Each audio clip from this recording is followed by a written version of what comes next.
விசிக தரப்புல திமுக, அதிமுக சேர்வது கூடாது. அது 2ம் சேர்ந்தாலும் நாங்க அக்செப்ட் பண்ணிக்கிட்டு போறதுக்கு தயாரா இல்லைங்கிற மாரி திருமாவளவன் ஸ்டேட்மெண்ட் குடுக்கும் பொழுது, மறுநாள் வன்னியரசு ஒரு இடத்துல வேற ஒரு தொலைக்காட்சியில வந்துட்டு உட்கார்ந்து பேசும்பொழுது, அவங்க 2 பேரும் சேர்ந்தா என்ன தப்பு இருக்குன்னு கேட்குறேன். அதாங்க இது மக்கள முட்டாளாக்கிட்டு இருக்காங்க 2 பேரும். வன்னியரசு ஒரு பக்கம் முட்டாளாகுறாரு, அவங்க தலைவர் ஒரு பக்கம் முட்டாளாகுறாரு.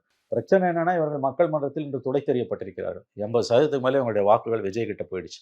கட்சி இன்று காலாவதி ஆகிக் கொண்டிருக்கிறது. விசிக என்ற கட்சி இன்று காலாவதி ஆகிக் கொண்டிருக்கிறது. அதனால தான் இவங்க ஆளாளுக்கு ஒரு பேச்சு பேசுறாங்க. திருமாவே முதல் நாள் ஒரு பேச்சு பேசுறாரு, அடுத்த நாள் ஒரு பேச்சு பேசுறாரு. வன்னியரசு இன்னொரு பேச்ச பேசுறாரு. உங்க கட்சி கரைஞ்சு போச்சு சார் இன்னைக்கு. அதை ஒத்துக்கோங்க. பாஜக எதிர்ப்பு இந்த ஒற்றை நிலைப்பாட்டில் அதுவும் டெல்லியில வந்து கிளைமேட் வந்து உங்களுக்கு சாதகமா இருந்தது. மோடி அங்க வந்தது. எல்லா தலித் தலைவர்களும் பிஜேபிக்கு வேலை போனாங்க. பிஜேபிக்கு வேலை போகாத ஒரே தலித் லீடரா திருமா இருந்தாரு. பாராட்டுக்குரியது, போற்றுதலுக்குரியது, சந்தேகமே இல்லை. பல இடங்களில் நாமே அது குறித்தெல்லாம் பேசியிருக்கிறோம். ஆனா இன்னைக்கு தமிழ்நாட்டில் எடுத்திருக்கக்கூடிய இந்த நிலைப்பாடு என்பது வந்து மக்களை வந்து அடிமுட்டாள்கள் என்று நினைத்து கொண்டு நீங்கள் எடுக்கக்கூடிய நிலைப்பாட்டு. உங்க சிக்கல் என்ன?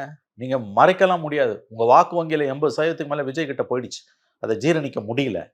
அதனால தான் இப்படி நாள் ஒரு மேனி பொழுது ஒரு பேச்சு பேசுறீங்க. அது எப்படி திமுக அண்ணா திமுக ஒண்ணாகும்? எப்படி ஒண்ணாகும் நான் கேட்குறேன். இது என்ன பேச்சு இது? ஆகவே இதெல்லாம் வந்து என்னன்னா, இவர்கள் மக்களை, தமிழ்நாட்டு மக்களை இவர்கள் விசிக தலைவர்கள் முட்டாள்கள் என்று நினைத்துக் கொண்டிருக்கிறார்கள். இவர்களுடைய அரசியல் காலாவதி ஆகிவிட்டது. மக்கள் மன்றத்தில் இவர்கள் துடை தெரியப்பட்டிருக்கிறார்கள்.